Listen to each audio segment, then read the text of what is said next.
ज्यादातर डूबते जो लोग हैं वो तैरने वाले ही डूबते हैं, न तैरने वाले वो तो जाते ही नहीं पानी में।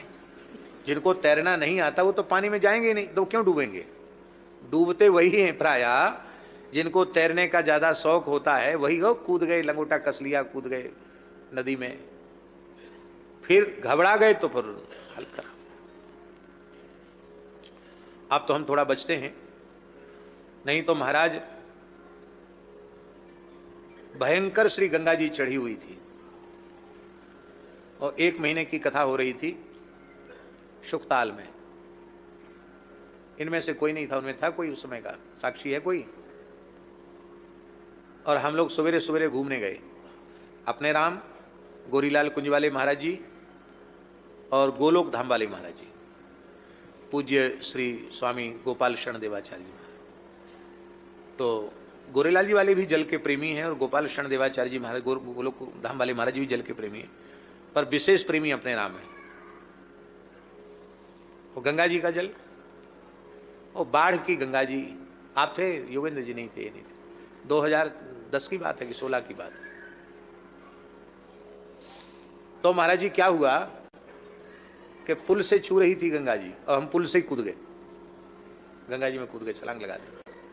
अब हमारे पीछे पीछे छलांग लगा दी गोरेलाल जी वाले महाराज जी ने और गोलोक धाम वाले महाराज जी ने, और भी पीछे पीछे कुछ वीर पुरुष थे वो भी कूद पड़े, लेकिन सबके दम फूलने लग गए, सब इधर उधर रह गए। हम 3 मूर्ति बीच में। महाराज जी बोले अब तो हिम्मत जवाब दे रही है। बोले अरे आपने क्या किया, आपके पीछे हम लोग भी कूद गए।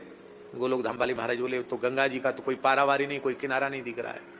मैंने कहा ऐसा करो, घबराओ बिल्कुल मत, गंगा जी की शरण हो जाओ, हाथ पैर हिलाना भी बंद कर दो, जहां बह रही है बहने दो, डूबेगा नहीं शरीर। जिसकी शरण हो जाओगे वही लाज रखेगा। गंगा जी की शरण हो जाओ।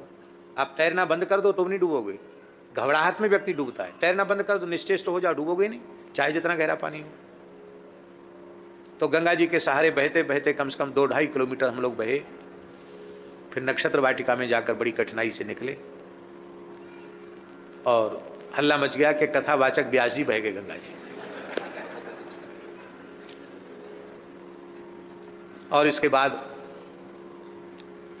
2 समय की कथा थी।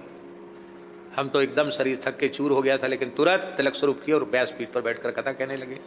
और ये 2 महापुरुष तो जाके पड़ गए पर उठे नहीं।